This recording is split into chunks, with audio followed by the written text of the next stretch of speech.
I work as a teacher, and I'm in constant conflict with the system of the school and the pattern of society. Must I give up all work? What is the right way to earn a living? Is there a way of living that does not perpetuate conflict? I work as a teacher and am in constant conflict with the system of the school and the patterns of society. Must I give up all work? What is the right way of earning a living? Is there a way of living that does not perpetuate conflict?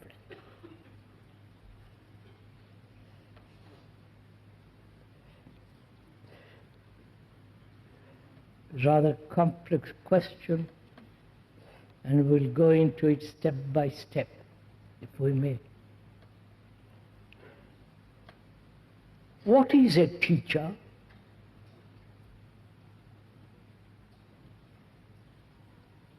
Not only in a school, college and university, the master, the pupil, the professor, and so on. What is a teacher? Either a teacher gives information about history, physics, biology, and so on, or he's learning not only with the pupil, with the student, but also learning about himself. This is a whole process of learning, teaching, and understanding the whole movement of life. So we're asking, what is a teacher? Is there, apart from technological subjects like physics, chemistry, architecture, and so on, apart from that, what is a teacher? You understand my question? Is there such a person as a psychological teacher?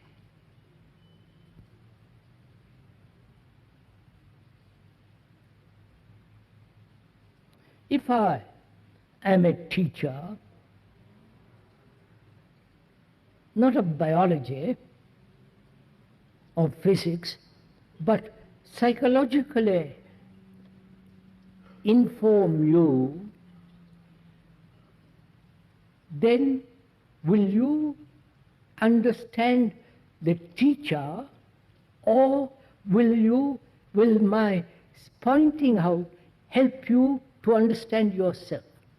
You follow my question? So we must be very careful and clear what we mean by a teacher. Is there a psychological teacher at all? Or only factual teachers, like a professor of chemistry, science, neurology, and so on? Is there a teacher who will help you to understand yourself? You understand my question?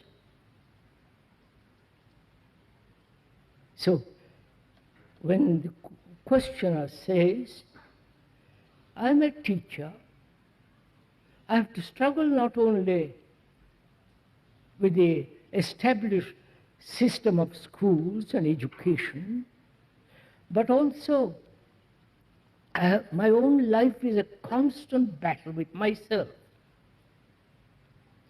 And must I give up all this? And then what shall I do if I give up all that? So he's asking not only what is a right teacher, but also he wants to find out what is a right living. I hope, yeah? What do you think is right living?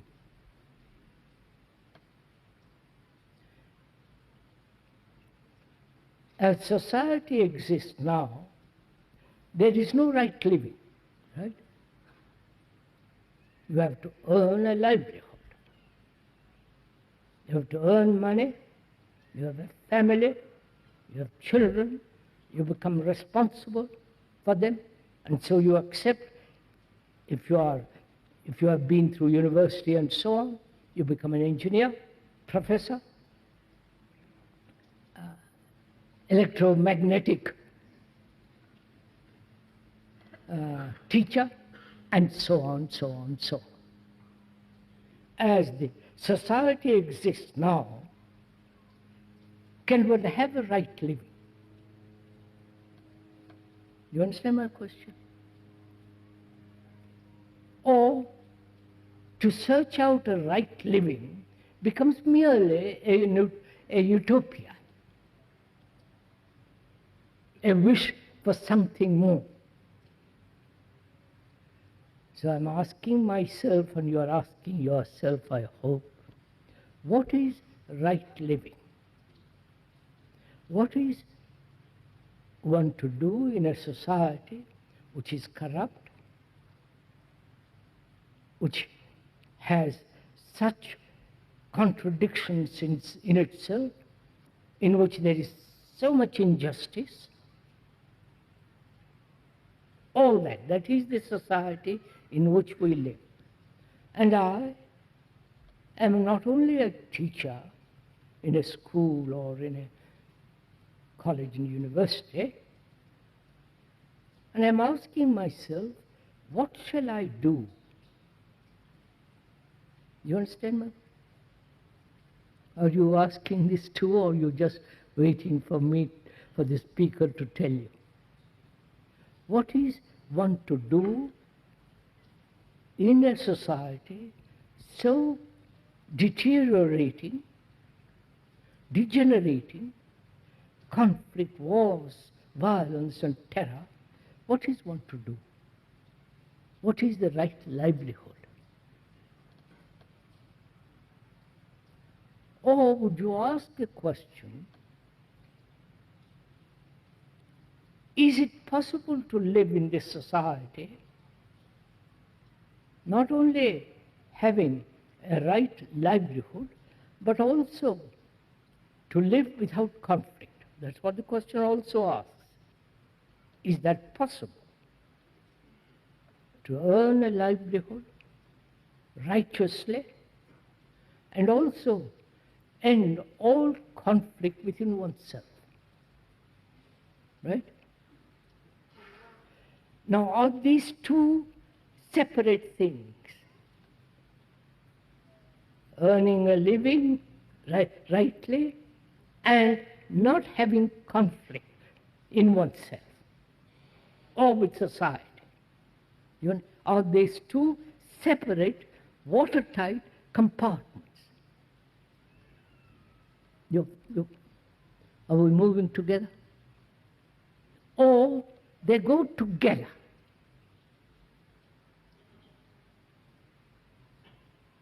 If I know how to live, or aware, or live a life without any conflict, which requires great deal of understanding of oneself, and therefore enormous sense of intelligence, not the clever intelligence of the intellect, but the capacity to observe, to see objectively what is happening, both outwardly and inwardly, and knowing there is no difference between the outer and the inner. You're following all this? It's like a tide that goes out and comes in. The society in which we have created And can I live in this society without any conflict in myself and at the same time have a right livelihood? You understand? Now, on which shall I lay emphasis? To the conflict? Right livelihood? Right living? Or find out how to live a life without a single conflict?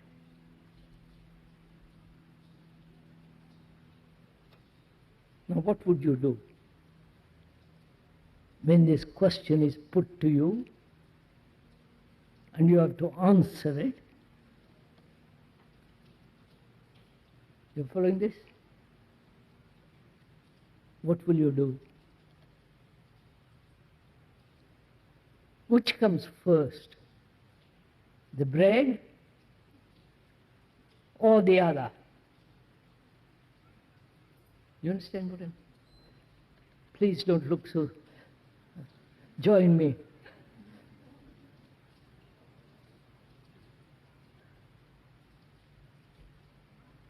We are together exploring this problem, not I alone. You are also exploring it. So we must both join together. Not let me talk and you listen. Agree or disagree, saying it's not practical, it is not this, it's not that. Because it's your problem.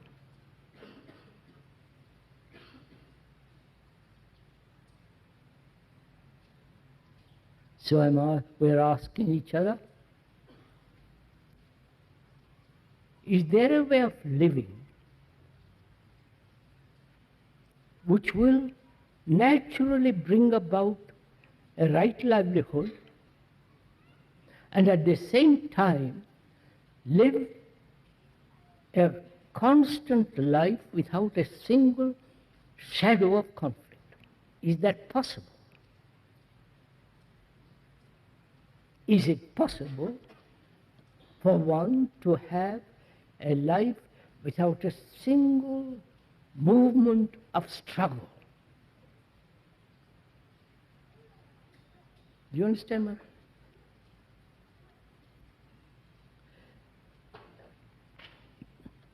People have said you cannot live that way except in a monastery or become a religious monk. Because then society looks after you. Right? You're following all this? Society looks after you. Because you have renounced the world and all the misery of the world, and you are committed to the service of God, in quotes. Right? So, there, since you have given your life over to something or an idea or a person or an image or a symbol,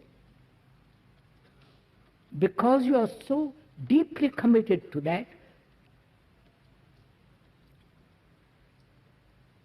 you may ask society to look after you, which is what happens in a monastery. Right? Are you following all this? May we go on?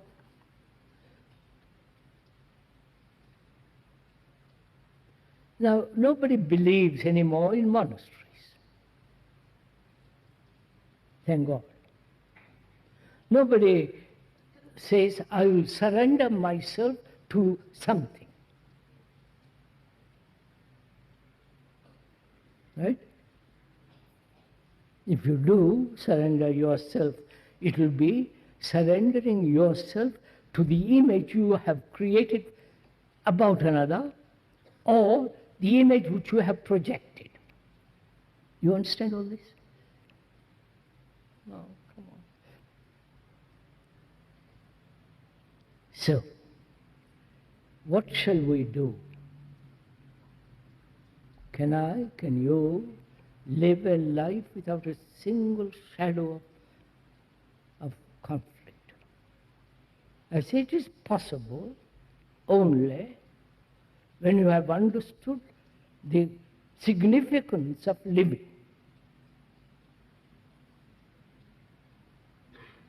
That is, living is action,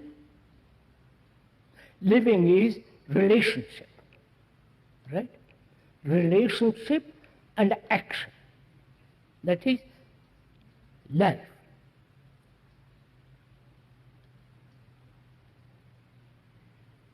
Therefore, one has to ask, what is right action under all circumstances? You following all this? Please join me. What is right action? Is there such thing? Is there a right action which is absolute, not relative?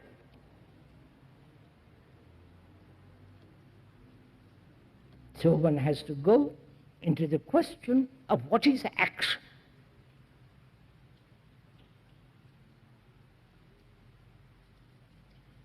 You're all interested in this.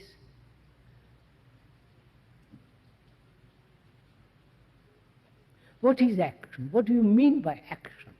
Which is living, right? Talking, acquiring knowledge, a relationship, however intimate, with another, and so on and so on. Life is action, movement. And life is also relationship with another. However shallow, however deep, however superficial. So we have to find both, whether there is a right action and a right relationship. Right? If you want to answer this question deeply. What is our present relationship with another? Not romantic, imaginative, flowery, and all that superficial thing that disappears in a few minutes. But actually, what is our relationship with another?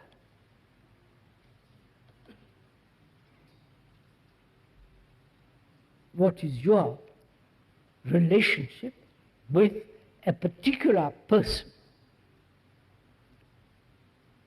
Perhaps intimate. It involves sex. It involves a dependence on each other, comforting each other, encouraging each other, possessing each other, and therefore jealousy, antagonism, all the rest of it. And the man or the woman goes off to the office or some kind of physical work, and there he is ambitious, greedy, competitive, aggressive to succeed, and comes back home and becomes a tame, friendly, perhaps affectionate husband, wife, and so on. Right? That is the actual daily of our relationship. Nobody can deny that. And we are asking, is that right relationship? We say, no, certainly not. That would be absurd to say that is right relationship. So, we say that, but continue in our own way. We say this is wrong, it's absurd to live that way, but we don't seem to be able to understand what is relationship, but accept the pattern set by society, by ourselves, right? So we're going to find out for ourselves what is right relationship.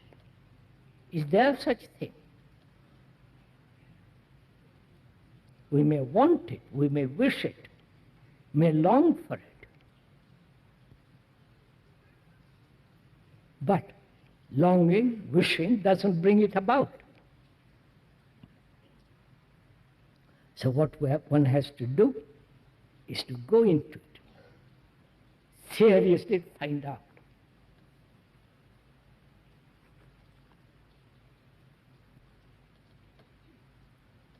Relationship is generally sensory, sensuous. Begin with that.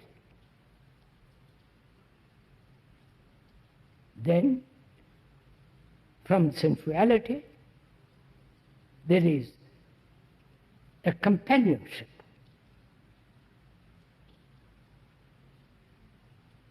A sense of dependence on each other, which means creating a family which is dependent on each other. And when there is uncertainty in that dependence,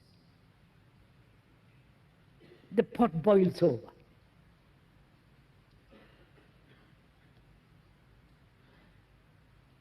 So we are saying, to find out what is right relationship, one has to inquire into the great dependence on each other.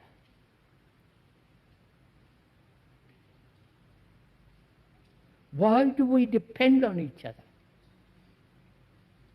We depend on the postman, the railway, and so on. We're not talking about that. Psychologically, in our relationship with each other, why we are so dependent?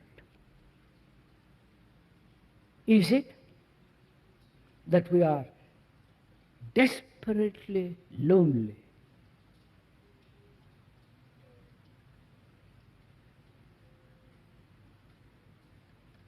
You're following all this? And is it that we don't trust anybody, even one's own husband, wife? You follow? So we hope to trust somebody, maybe my wife, my husband, but even that is rather suspicious.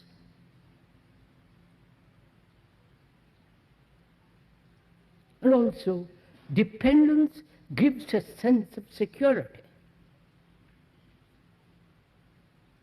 a protection against this vast world of terror.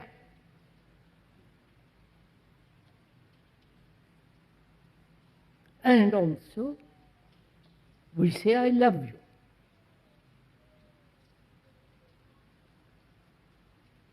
In that love, there is always the sense of being possessed and to possess. You follow that?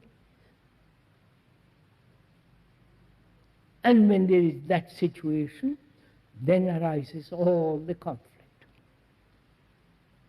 Now, that is our present relationship with each other, intimate or otherwise.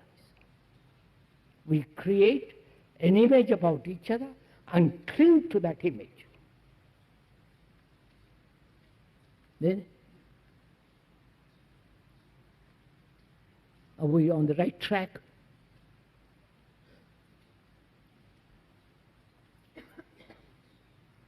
And so one realizes the moment you are tied to a person, tied to an idea, tied to a concept, corruption has begun.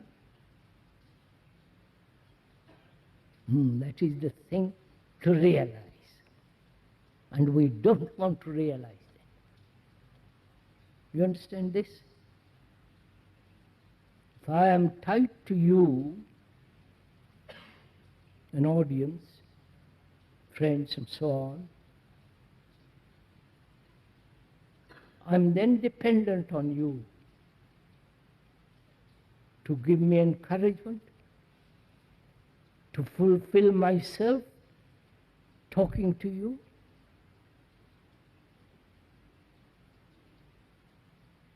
Thereby encouraging vanity, all that follows, which is corruption. So can we live together without being tied?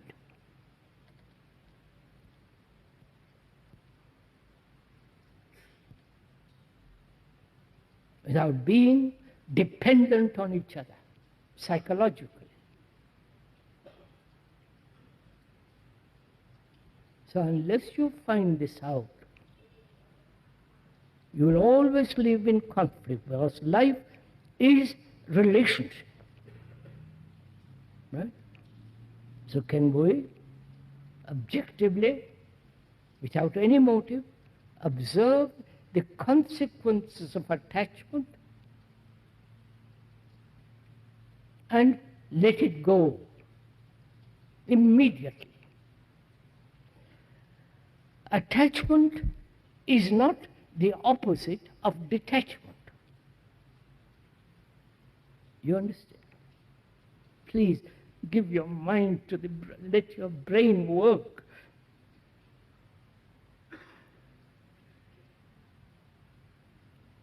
I'm attached and I struggle to be detached. And therefore I create the opposite. But there is no opposite. There is only what I have, which is attachment. I don't know if you follow this. The moment I have created the opposite, conflict comes into being. But there is only the fact of attachment, not detachment, pursue detachment. Only the fact that I'm attached. And I see the whole consequences of that attachment, in which actually there is no love. And can that attachment end? Not pursue detachment. You've understood this? So, please follow this further. The mind has been trained, educated to create the opposite.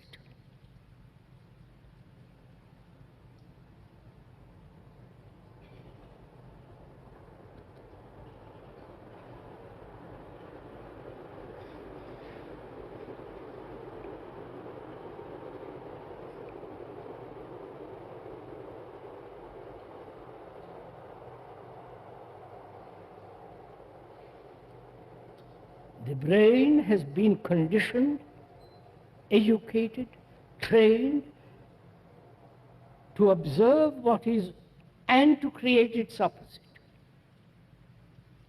I am violent, but I must not be violent. And therefore there is conflict. Right? Do you see this? But when I observe only violence, the nature of it, how it arises, and so on, so on. Observe, not analyze, observe. Then there is only that and not the other.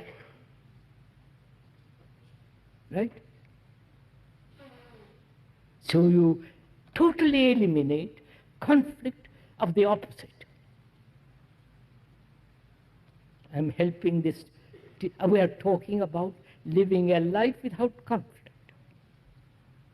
We are pointing out how it can be done, and should be done, must, if one wants to live it. Only deal with what is. Everything is not. You understand this? I'm angry. Don't say I should not be. Remain, understand the nature of anger, or the nature of greed, and so on and so on. So you eliminate totally the quarrel, the struggle between the opposites.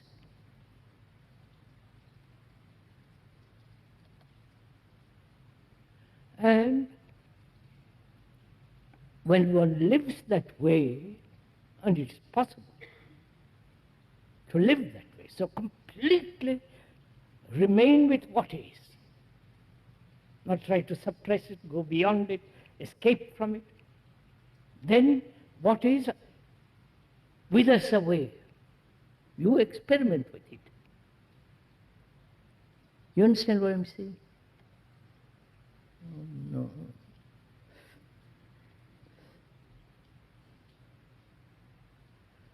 Look, sir, my son is dead.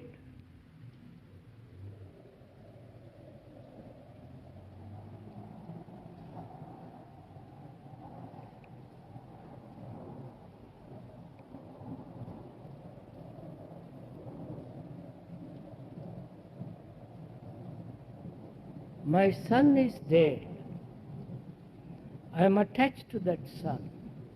I put all my hope in that son. I want to fulfill through the son.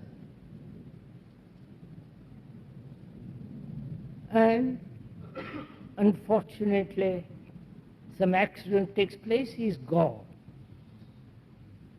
And I shed tears, loneliness, despair, the shock of it. Then I run away from it, right? I go to a church, read escapes. But whereas if I remain completely with the fact that he's gone, and I'm lonely because I have depended on him. I have never understood this sense of isolation. I've escaped from it all my life.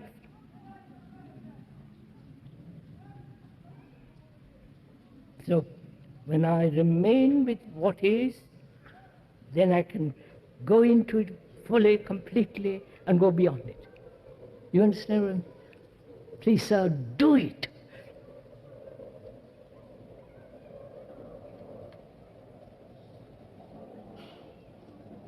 As we said the other day, this is a serious talk, serious gathering, not for casual visitors, casual curiosity, casual criticism.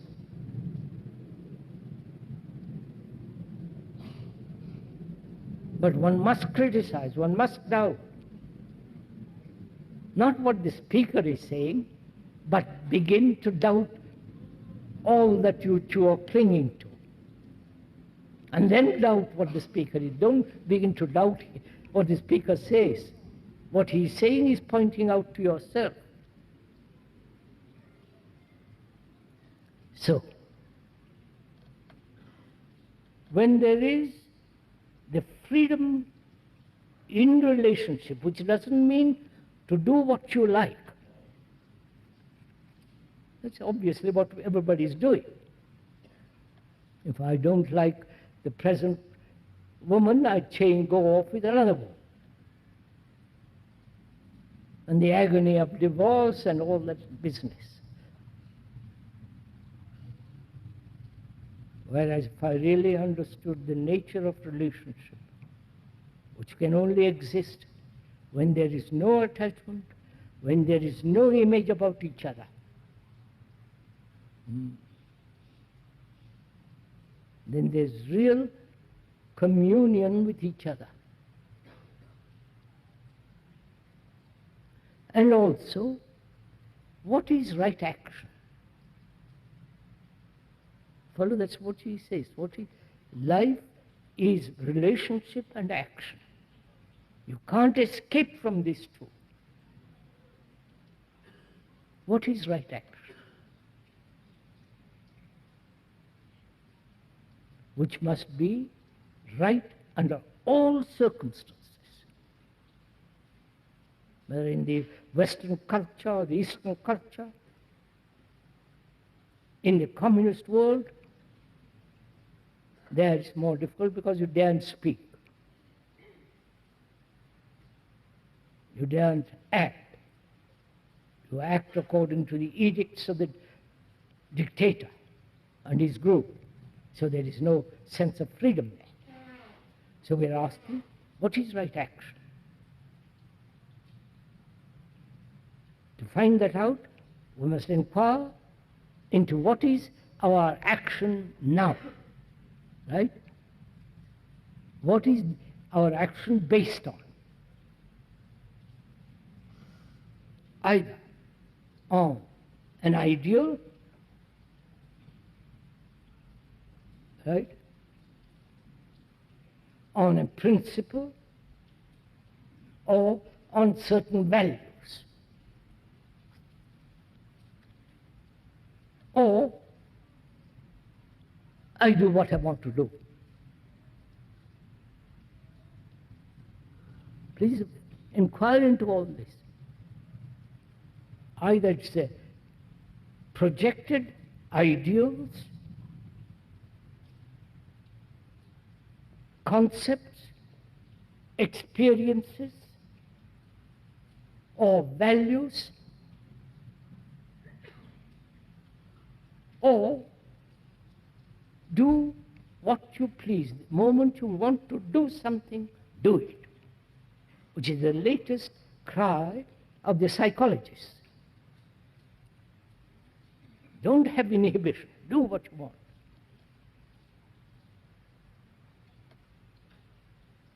That's what is actually going on in the world. And is that right action? What does action mean? The doing, right? The doing now. That is action. Is that action based on your past experience? If it is, you are acting according to your past memory of an experience.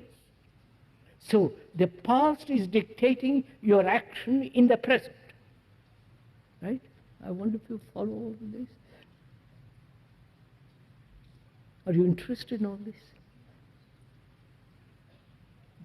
Tell me, are you interested in all this?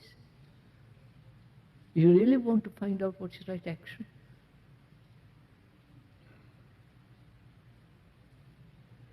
You may temporarily, but it demands tremendous inquiry into all this.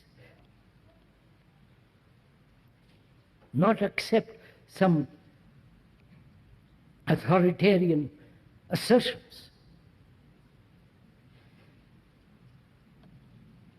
So we are saying our actions are based on memories, the past experience, or a projected concept, either according to Marx or to the church, or some idealistic, romantic business brought over from India. Which means you are always acting according to the past or the enticing future. Right? This is a fact. And is that action?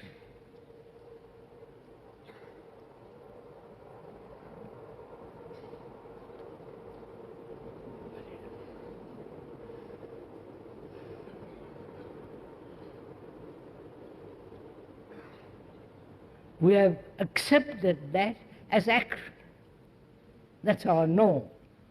That's our pattern. Our brain is conditioned, our mind and so on, and our heart, according to that.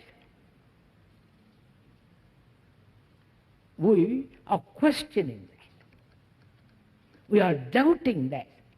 We are saying that's not action. Action can only be when there is complete freedom from the past and the future.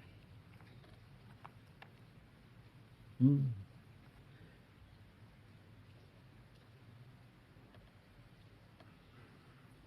when you use the word right, it means precise, accurate. Action which is not based on motive. Action which is not directed, committed.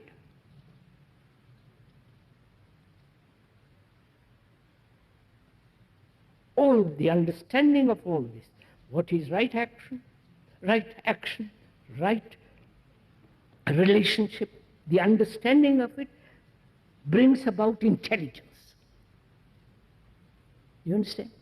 Not the intelligence of the intellect, but that profound intelligence which is not yours or mine. And that intelligence will dictate what you will do to earn a livelihood. Is that what you have understood? Without that intelligence, your livelihood will be dictated by circumstances. If you have that, when there is that intelligence, you may be a gardener, a cook, something, it doesn't matter. There is, you see, now our minds are trained to accept status, position.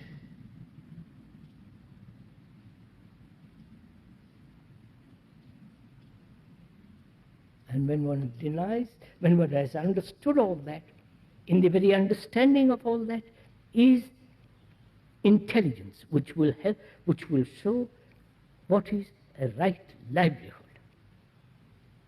Right? Now you have heard this for an hour and, no, for 45 minutes, one question. Will you do something about it? No. Or carry on with your usual way.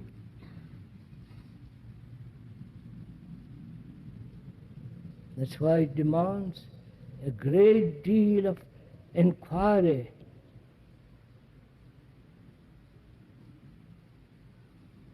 Denying every form of experience in that inquiry.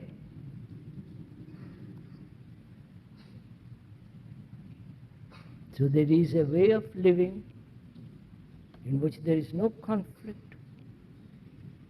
And because there is no conflict, there is intelligence which will show the way of right living.